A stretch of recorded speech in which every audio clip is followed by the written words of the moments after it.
बिस्मिल्लाहिर्रहमानिर्रहीम अस्सलाम वालेकुम रहमतुल्लाह। पहली बार army chief general Asim Munir ने बतौर सदर अपने आप को लॉन्च कर लिया है और ये हुआ है 10 मई की तकरीब के अंदर, जब पाकिस्तान में मार्का हक इंडिया के ऊपर पाकिस्तान की फ़तह की तकरीबात मुनक़िद की जा रही थी GHQ के अंदर। उस मौके पर army chief general Asim Munir ने बतौर सदर अपने आप को लॉन्च कर दिया। वो कैसे? सबसे बड़ा सवाल ये है वो किस तरह से, और इससे नून लीग को, पीपल्स पार्टी को क्या पैगाम दिया गया, मौजूदा सेटअप को किस तरीके से एक्सपोज किया गया, इनको इनकी औकात दिखाई गई है, इनका पोल खोला गया है और इनको बता दिया गया है कि आपके पल्ले कुछ नहीं है। असल जो ताकत और पावर का महवर और मरकज़ है वो पाकिस्तान के एस्टैब्लिशमेंट और field marshal army chief general Asim Munir है। ये तो आप सबको पता है। आपने जिस तरीके से पिछले 2-4 दिन 8 मई, 9 मई, 10 मई पाकिस्तान के अंदर एक बार नहीं कई बार आपको कहा था कि 9 मई का मामला लोगों को भूल जाना चाहिए, ख़ास तौर पर एस्टैब्लिशमेंट को भूल जाना चाहिए, क्योंकि इतनी बड़ी कामयाबी मिली, इतनी बड़ी कामयाबी पाकिस्तान को इंडिया के ख़िलाफ़ मिली है। 9 मई की वजह से उसका मज़ा किरकिरा ना किया जाए, ख़राब ना किया जाए कि 9 मई ब्लैक डे और साथ ही 10 मई मार्का हक, यही वो दिन थे। 8, 9, 10 ये वो दिन थे जब पाकिस्तान के ऊपर हमला किया गया, पर पाकिस्तान ने जवाब दिया और पाकिस्तान वो जंग जीत गया। तो इसको 9 मई की वजह से वो जो black day, false flag operation और बाकी तमाम चीज़ें जो कि PTI क्लेम करती, दावा करती इमरान खान, उसको भूल जाना चाहिए और सारी तवज्जो 8, 9, 10 ये जो 3 दिन हैं इसमें फोकस करना चाहिए। पाकिस्तान की फ़तह को सेलिब्रेट करना चाहिए, जश्न मनाना चाहिए पाकिस्तान की फ़तह का, कामयाबी का इंडिया के ऊपर। इस सिलसिले में फिर मुख्तलिफ़ तक़रीबात का एहतमाम किया गया पूरे पाकिस्तान के अंदर, वाक़ा बॉर्डर के ऊपर। और सबसे बड़ी जो तकरीब हुई, सबसे बड़ा जो इवेंट हुआ वो GHQ के अंदर हुआ और वहाँ पर field marshal army chief general Asim Munir ने सबसे बड़ा ख़िताब किया। अब ये जो ख़िताब है जनरल आसिम का, ये तवज्जो का मरकज़ बन गया। अब इसके ऊपर सारी डिस्कशन हो रही है, बात हो रही है, डिबेट हो रही है कि ये जो ख़िताब है ये सबसे अहम तरीन ख़िताब बन चुका है। वो कैसे? अब आपने इसको समझना है। इसके अंदर 2-3 पॉइंट्स। नंबर 1 ये कि ये तो आपको बता रहे हैं कि जनरल आसिम बतौर सदर या सरबराह ममलकत आना चाहते हैं, क्योंकि इंटरनेशनल लेवल के ऊपर जब भी वो जाते हैं, डिप्लोमेटिक मामलात को देखते हैं, तो उन्हें उस तरह से वो प्रोटोकॉल नहीं मिलता है। तो वो आर्मी चीफ और दुनिया के अंदर और पाकिस्तान के अंदर आइन के मुताबिक अगर देखा जाए तो एक आर्मी चीफ 5वें 6ठे नंबर के ऊपर आता है, डिफेंस मिनिस्टर और उसके सेक्रेटरी के नीचे। पाकिस्तान के कानून की बात की जाए तो टॉप के ऊपर सदर, फिर वज़ीर आज़म, फिर उसके बाद डिफेंस मिनिस्टर, फिर उसके बाद सेक्रेटरी डिफेंस और सेक्रेटरी डिफेंस के नीचे चीफ ऑफ आर्मी स्टाफ। ये है आइन के अंदर लिखी हुई बात।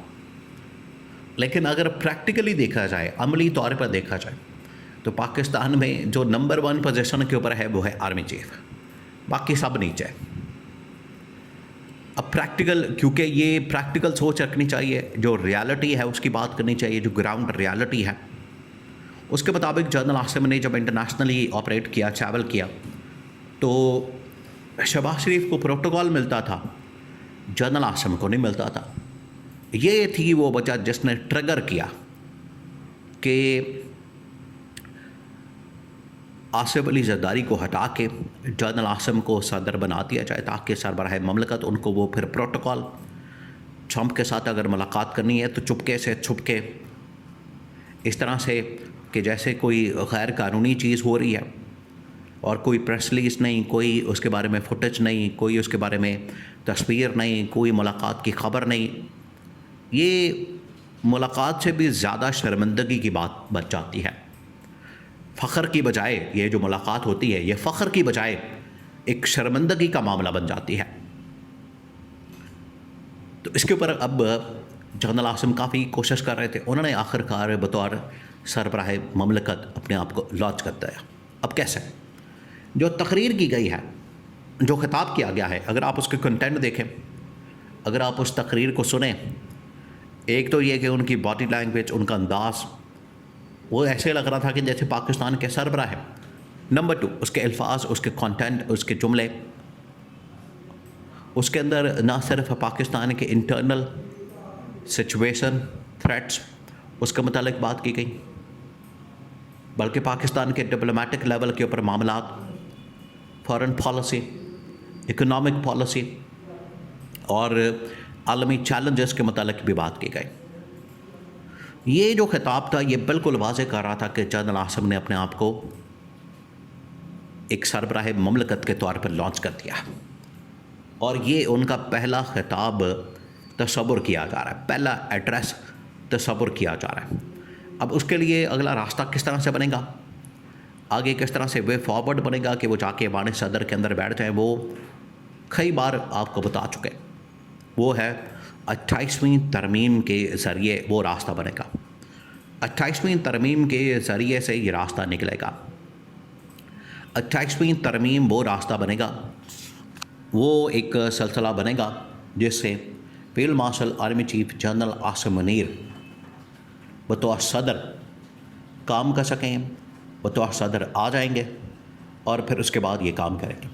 तो ये बिल्कुल वाज़ेह हो गया, ये बिल्कुल अब पत्थर पे लकीर है, रिटन ऑन द वॉल है और दीवार पे लिखा जा चुका है।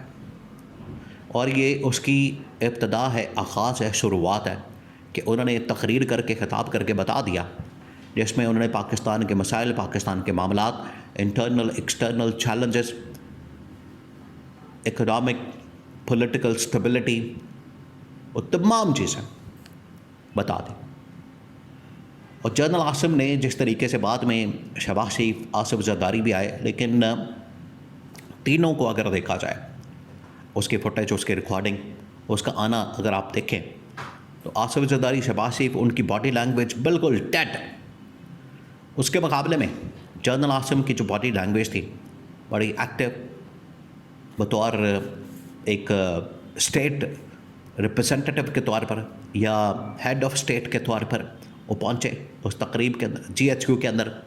बाद में इनको बुला लिया क्या, लेकिन उतनी देर तक जनरल आसिम मुनीर अपना काम दिखा चुके थे और उन्होंने यहाँ से ये इशारा दे दिया, सिग्नल दे दिया, बड़ा वाज़ेह तौर पर बता दिया कि वो प्लान, वो मंसूबा जो तैयार किया जा रहा था उसका ट्रेलर चला दिया क्या। और अमली तौर पर 28वीं तरमीम के बाद सरबराह ममलकत बतौर सदर पाकिस्तान वो चार्ज संभाल सकते हैं।